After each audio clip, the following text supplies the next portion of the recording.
When the Roman sun reached its peak, even stone walls screamed. People collapsed in the streets, fountains boiled dry, and shadows became sacred. But instead of fleeing the heat, the Romans learned to adapt to it, because they had no other choice. Summer in ancient Rome didn't arrive gently. It struck like a hammer, turning rooftops into griddles and alleyways into windless traps where the air refused to move. Every corner of the city became a threat, every surface a hazard. Leather soles melted on cobblestones, bronze door knockers seared flesh, and the air itself shimmered with a blinding white glare that could strip your breath away in seconds. The morning brought only a brief window of motion. By midday, the city fell still, not out of peace, but pure exhaustion. In the narrow lanes of the Suburra district, where Rome's poorest lived packed shoulder to shoulder, the heat became a torment few could endure. Sunlight poured in from every angle, and no wall was thick enough, no cloth dense enough to stop the invasion of the light. Windows were covered with old rags soaked in water, but the moisture vanished in moments. Buckets of well water hauled up each morning were half empty by noon, not because they had been drunk, but because they had simply disappeared. Children, normally wild and shrieking through the streets, vanished from view. Women folded themselves into corners where the air was faintly cooler, covering their heads with linen veils dipped in vinegar. The markets that filled the forum at sunrise lay abandoned by the 6th hour, with only the half-rotted fish and wilting greens left behind to rot in the open air. Even the animals suffered. Chickens went limp. Dogs refused to move. The pigeons that once coated every rooftop took shelter beneath eaves, too dazed to fly. For the rich, the heat was an inconvenience, but for the common people, it was a living curse. They lived in tall, flammable tenement buildings that trapped warmth like jars. No windows on the upper floors, no air on the lower ones. The insulae had clay-tiled roofs that absorbed the sun's fury during the day and returned it at night like smoldering coals.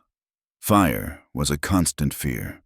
One dropped lamp, one spark from an overworked kitchen hearth, and an entire neighborhood could be reduced to smoke before a bucket reached the flames. Public latrines stank beyond belief, and the Tiber reeked of death. Those forced to wash in it came out dirtier than they went in, and yet the people endured. They found ways. They adjusted their bodies, their habits, their rhythms, not because they wanted to, but because survival demanded it. By the 2nd hour after sunrise, most work had stopped. Construction halted, scribes left their wax tablets unfinished, and vendors closed their shutters. Even the judicial courts declared a midday recess, not for justice, but for mercy. Across the city, shutters were drawn, fountains trickled, and an eerie silence fell over the capital. The heat turned everyone into prisoners, and their homes into their only protection, no matter how imperfect. Yet somehow, Rome continued to breathe. In that suffocating air, people whispered, moved slowly, chose silence over sweat. They learned to respect the invisible enemy that struck not with swords, but with stillness. And in that stillness, something ancient stirred, the Roman genius for adaptation. To fight the sun, the Romans turned to stone, shade, and silence. Their cities were more than just monuments. They were weapons against the climate. Every arch, wall, and corridor served not only beauty, but also survival. Architecture wasn't just status or taste, it was defense. The wealthier families built homes designed like fortresses against heat. At the center of each domus stood an open atrium, surrounded by shaded columns and cooled by a shallow pool known as the impluvium. Water collected from rain or brought by pipes rested quietly there, releasing faint whispers of coolness into the air. Mosaic floors reflected sunlight instead of trapping it, while high ceilings allowed hot air to rise and hover far above breathing height. The windows remained narrow, placed strategically high on walls so that daylight could enter but the heat could not follow. Thick walls made of volcanic tuff or concrete absorbed the sun's punishment during the day and slowly released it after nightfall, stretching warmth across the cooler hours but never letting it boil over. Heavy curtains soaked in herbs and vinegar hung at thresholds, not just for privacy, but for temperature control. Behind those walls, rooms were organized by climate, not comfort. Kitchens placed furthest from bedrooms, storerooms buried into the ground, and dining areas often hidden in dark inner chambers. But not all Romans lived in luxury. Most called the insulae home, narrow, overcrowded apartment blocks built skyward, stacked like cages. With little planning, poor ventilation, and wooden floors that creaked with every step, these structures turned into blazing towers by noon. No shaded courtyards, no fountains, no protective arches, only staircases that groaned under heat and breathless men. So they went downward, into cellars, storerooms, and half-forgotten corners beneath bakeries and wine shops. In the depths of the city, where sun never reached, the air stayed damp, stagnant, and precious. Merchants stored amphorae of olive oil in those stone hollows. Bakers cooled their arms on basement counters slick with flour. Entire families sometimes dragged straw mattresses below ground, wrapped in linen, sleeping beside barrels and rodents to escape the burning floors above. In some districts, even sewer tunnels were claimed. During unbearable weeks, the cloacae, normally repellent, became strange havens. People lay on ledges just above the flow, inhaling the less suffocating air that drifted through the damp chambers. It was dangerous, degrading, and quietly accepted. Those who could not descend found shade in ruins, colonnades, or temples. Religious structures, with their thick pillars and sacred shadows, provided unspoken refuge. The gods, it seemed, offered shelter even when prayers went unanswered. In certain neighborhoods, priests allowed beggars to sleep behind altars, not out of mercy, but necessity. The heat made cruelty a luxury no one could afford. Even bathhouses, symbols of pleasure and ritual, transformed into sanctuaries. Not for steaming or soaking, but for lying motionless on cool marble, letting the chill of stone seep through bare skin. Between the columns of the frigidarium, people sat in silence, pretending to read or meditate, when all they craved was one more hour of not burning. Caves outside the city, dug long before by Etruscans, became seasonal shelters. Farmhands who worked the fields near the Campagna fled into those carved hollows when the fields grew too white and the air too sharp to breathe. In those ancient mouths of earth, people shared figs, sweat, and the knowledge that even empires bow to the sun. In Rome, time was not measured by shadows on a dial. It was dictated by heat, light, and the slow agony of movement. The sun, not the emperor, ruled the day, and everyone, from slaves to senators, obeyed without protest. Each morning began with silence, long before birds dared to sing. The streets stirred gently beneath a faint blush of light, when the sky still held traces of night's final breath. Market stalls creaked open as bakers lit their ovens with trembling hands, aware they had only a short window before the heat turned flames against them. Fishmongers dragged buckets of melting ice across stone paths, while washerwomen scurried to finish their tasks before the city became too dangerous to breathe. By the fourth hour, a soft haze had begun to rise above the rooftops. Shadows shortened. The smell of hot dust thickened. Children disappeared indoors without being called. Farmers left fields half-harvested. Couriers ran one last errand, then vanished into whatever shaded corridor they could find. The rhythm wasn't fast. It was sharp, calculated, and shaped by urgency. Every step was timed to avoid the sun's wrath. When the sixth hour arrived, Rome held its breath. That moment, hora sexta, split the day in two. Across villas and forums, the world went still. Blacksmiths let tools cool in water. Scribes abandoned their wax tablets mid-word. Even soldiers removed helmets and leaned beneath porticos, their faces flushed and shirts soaked through. What followed was the sacred pause, a tradition so woven into Roman life it needed no command. The meridiatio, or midday rest, turned every home into a sanctuary. Curtains drawn, sandals removed, heads lowered onto woven mats or cold stone. Men, women, and children fell into deep, sweat-slicked sleep, not out of peace, but necessity. It was not indulgence. it was survival. Those who resisted the siesta risked hallucination, collapse, or worse. The city became a graveyard of breathless bodies, stretched out across rooms, courtyards, and shaded floors. Even animals observed the rhythm. Oxen refused to move past noon. Cats curled into clay pots still damp from morning watering. Birds stopped singing entirely, as though they too feared the cost of sound. The silence became its own kind of music, played by air too hot to carry voices. The heat shaped more than sleep. It molded rituals. Meals were taken late, not by custom, but out of fear.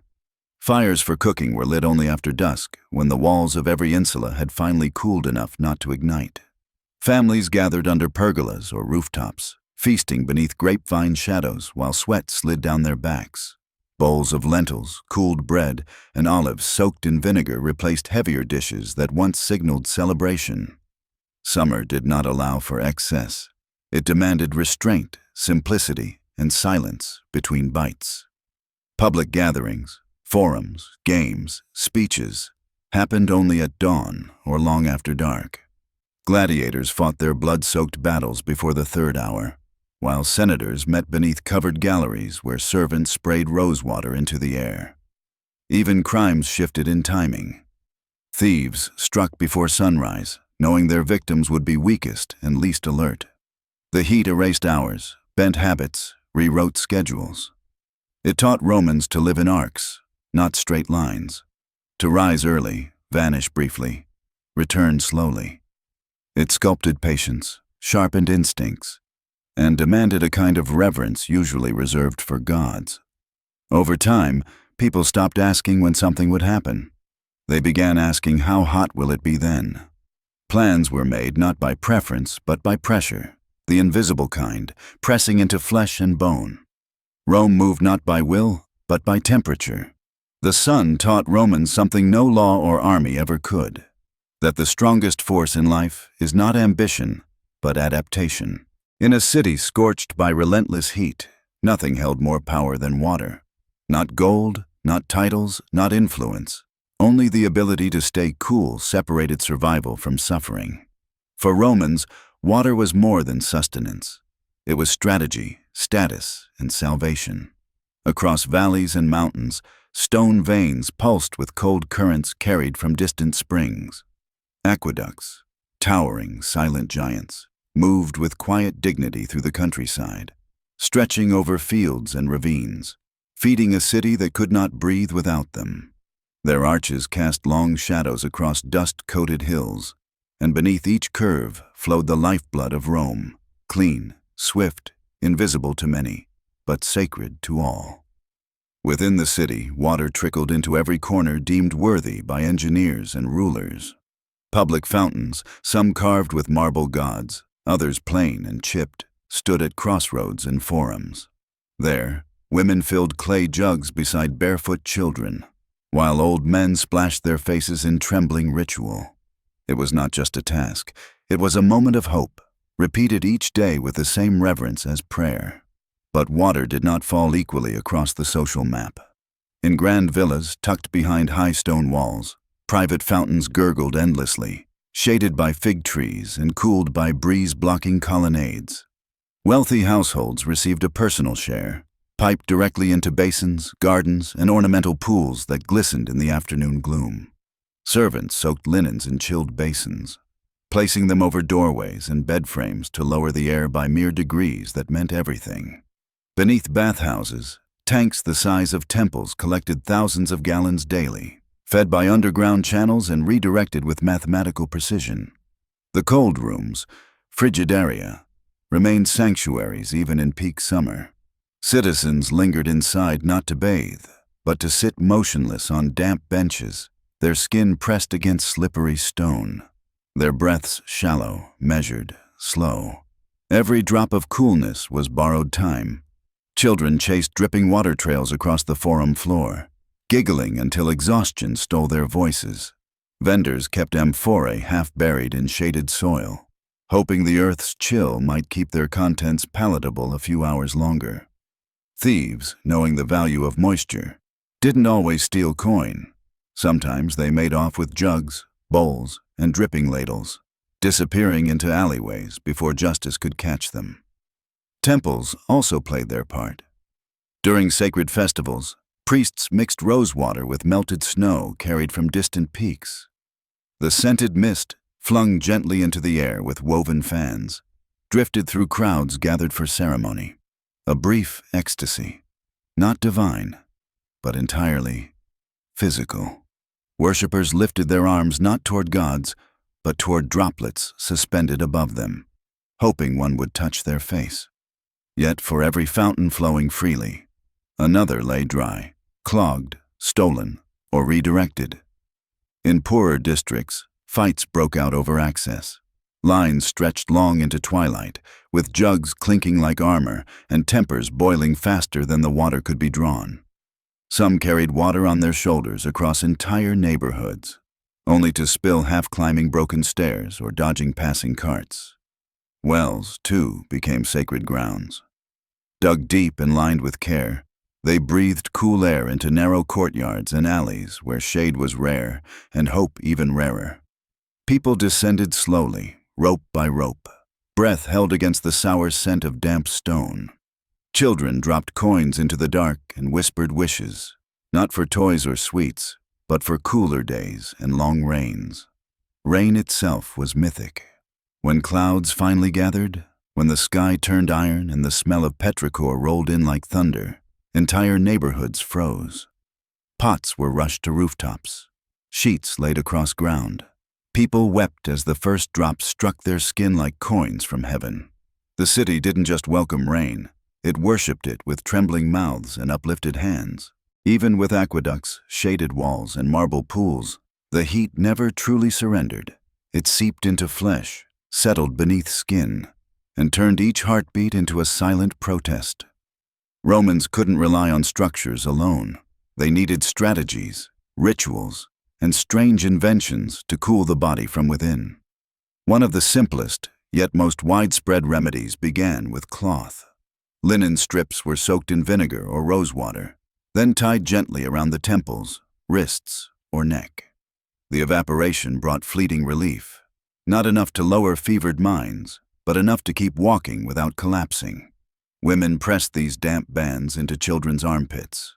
Soldiers carried them beneath their armor, changing them several times a day, even mid-march. Some wore hats lined with damp sponges hidden beneath woven reeds. Others poured water into sandals before walking long distances, hoping each step would release a sliver of coolness. It was not comfort they chased, only survival through invention.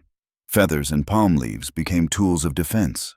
Fans, large, elaborate, or crudely stitched from dried reeds, passed from hand to hand in courtyards and colonnades.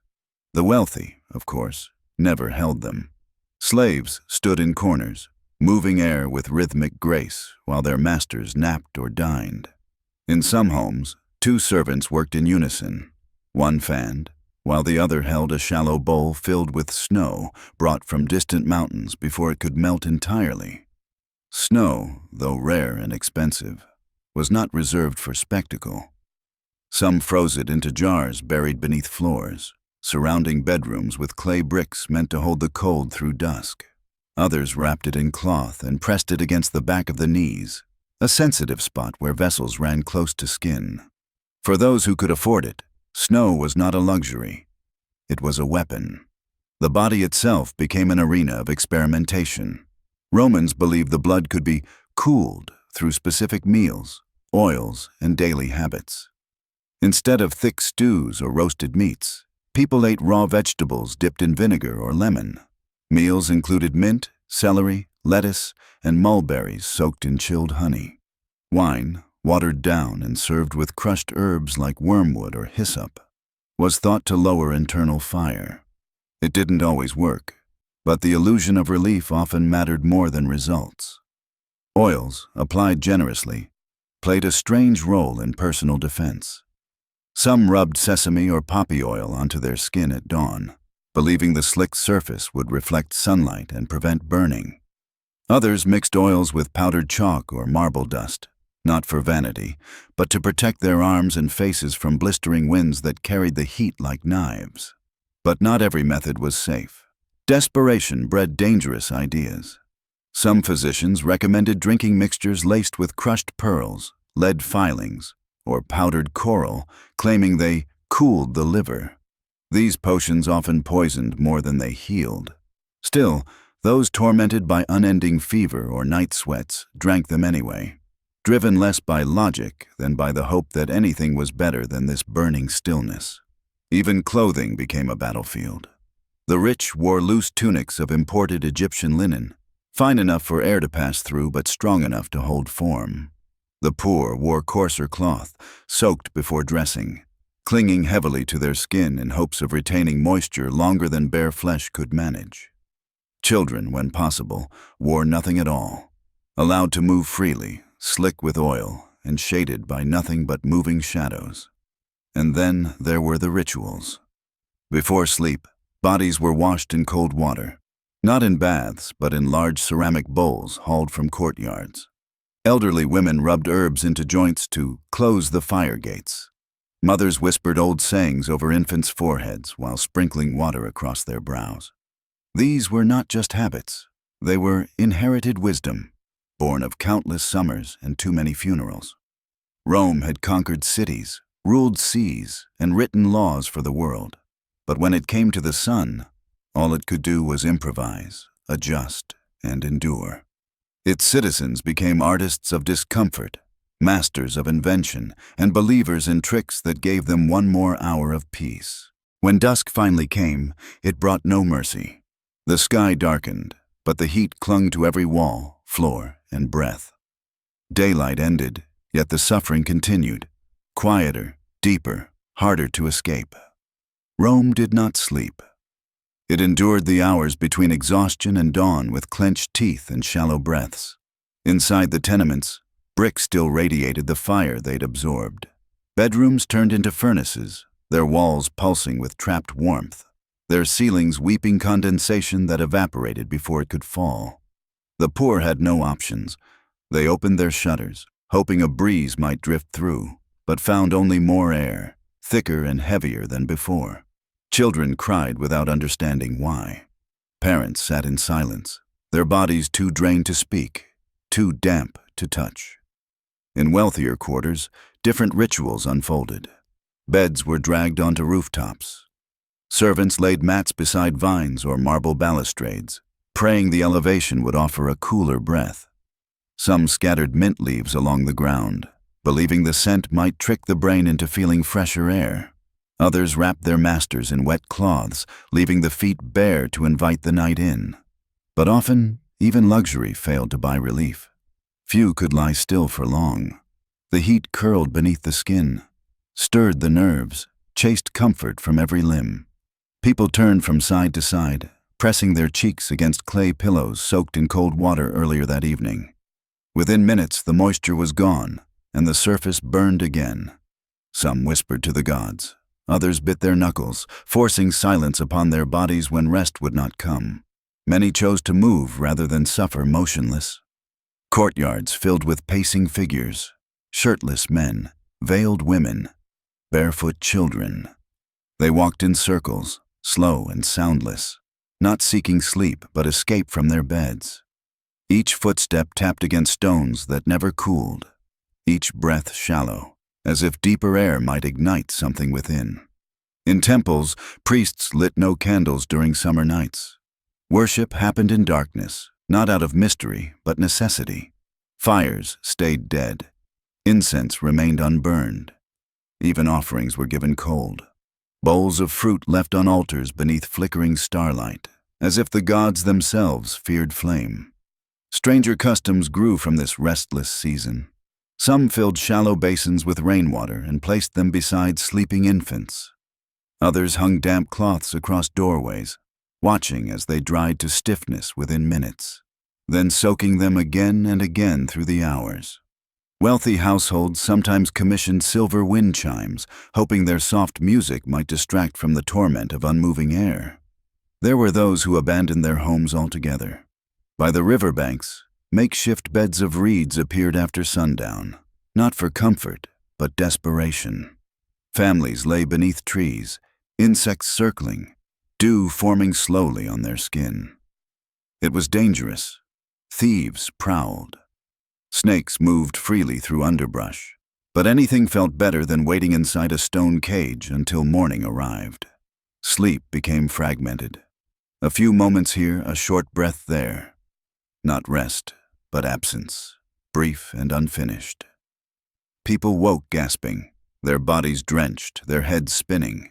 No dreams, no peace, just stretches of aching time measured in darkness and sweat.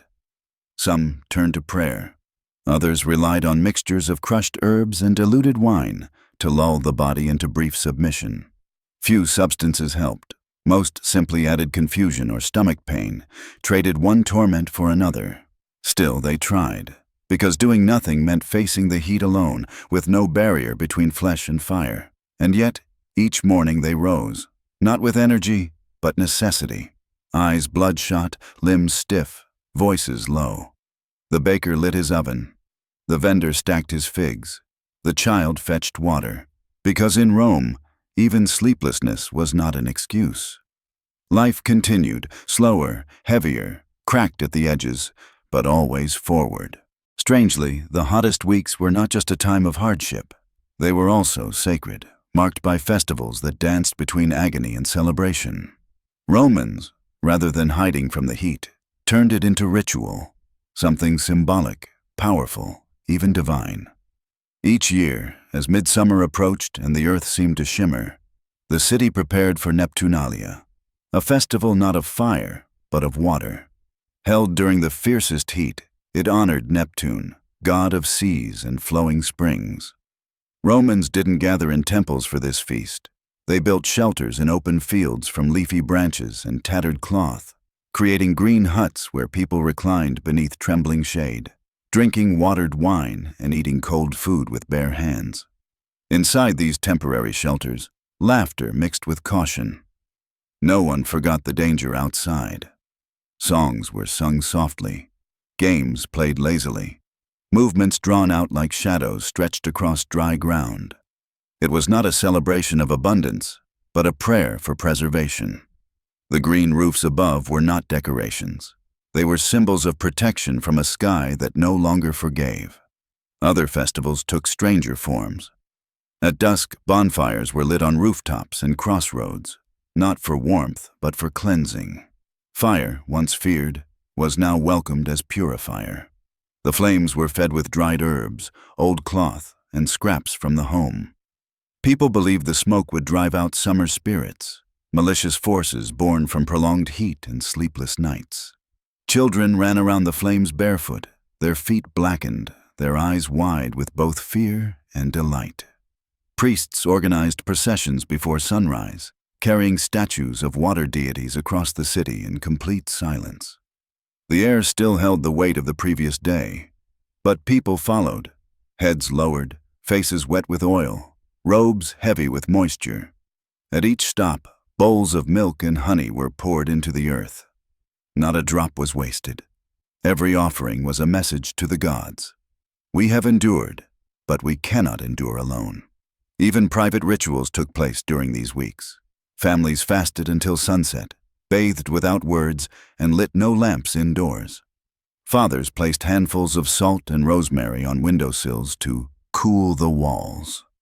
Mothers brushed children's hair with olive oil laced with mint, whispering songs from older generations. These customs weren't written down, but passed from hand to hand like clay cups filled with meaning. Festivals weren't limited to prayers and silence. Some offered brief moments of release. In the evenings, after the 6th hour had passed and the ground began to cool, music rose from certain courtyards. Flutes, lutes, and tambourines played softly beneath woven lanterns. Neighbors gathered, not to feast, food was scarce, but to move their bodies, however slowly, in defiance of stillness. Dance became resistance, each step a refusal to be crushed by the sun's invisible hand. But not every celebration brought joy. In the outskirts of the city, where fields cracked and wells dried, smaller gatherings mourned the dying season. Masks were worn to represent lost rain, and effigies were burned to send messages into the skies. Some wept as they sang. Others stood silently, watching the fire consume straw limbs and painted smiles, symbols of a harvest that might never come. For all their wisdom, the Romans never mastered the sun. They delayed its fury, diverted its reach, disguised its weight, but they never broke its grip. Even emperors bowed to heat that ignored borders, laughed at stone, and answered to no god. As summers grew longer, their consequences deepened. Crops failed not from war, but drought. Wheat fields near Capua withered into dust. Olive groves turned gray, and fig trees split from inside. The land gave nothing back, and the markets felt it first. Bread shrank, prices rose, and tempers cracked beneath dry skies. In the Forum, debates faltered beneath white stone arches too hot to touch. Orators lost their voices mid-sentence. Spectators staggered away from marble steps that burned through their sandals. No law could be passed if tongues were too swollen to speak, and so the wheels of governance slowed, not from chaos, but heat. Beyond the capital, soldiers collapsed on the march, not in battle, but on roads turned molten by sunlight. Armor became a trap, helmets a curse. Commanders rewrote plans, not based on strategy, but shadows. Armies once feared across continents now hid beneath trees, hoping dusk would come quickly enough to prevent another death. In distant provinces, governors sent urgent reports, rivers shrinking, wells failing, fires spreading faster than walls could stop. One summer, a single lightning strike ignited grain stores in Gaul, wiping out an entire year's reserves in hours. Another season, disease spread through the east, carried by flies and worsened by rot that no one could refrigerate or cleanse. Even Rome, the immortal, the invincible, felt the crack beneath its own weight. During Nero's reign, the city burned for 9 days. Official records blamed madness, treachery, negligence. But every whisper said the same thing. The air had been dry for weeks, and the wind carried sparks like curses. Once it began, there was no stopping it. Insulae turned to ash. Statues melted. Temples collapsed as wooden beams screamed under pressure no prayer could undo. Afterward, people wandered barefoot across the rubble. Ash clung to their hair, and the heat still hovered, as if the flames had merely moved underground, waiting to return. Survivors didn't speak of rebuilding. They searched only for shade, water, and something soft enough to lie on without pain. Not even the palaces were spared. Emperors abandoned the city in the hottest months. They retreated to villas in the hills, where breezes whispered through pine groves and servants fanned wine into air that still tasted like stone. Officially, they left to meditate, to heal, to pray. Unofficially, they fled from the same thing everyone else did. The crushing breath of a sun that never stopped descending. Only was stillness. And in that silence, something shifted. People no longer saw heat as punishment. They saw it as a warning, not of the gods, but of nature itself, a force beyond temples, beyond law, beyond reason. Old remedies stopped working. The snow melted too fast. The fans slowed. The water grew warm before it reached the lips. Even the tricks passed down through generations. The oils, the cloths, the chants failed to deliver peace. Grandmothers wept not from fear, but from exhaustion, whispering that the heat had finally learned how to break them. And yet, even then, Rome did not vanish. It did not fall from fire alone. So when the sun burned, when the ground cracked, when every breath scorched the throat, and every hour stretched too long to bear, the Romans endured, not because they were stronger, but because they adapted, again and again, without praise, without glory, without rest. If you enjoyed this story, trust me, the next ones will be even more powerful. You're about to hear things no one else is telling. Subscribe to our channel so you don't miss what's coming. If this video moved you, leave a like and drop a comment. And most importantly, share it with someone you care about. See you in the next video.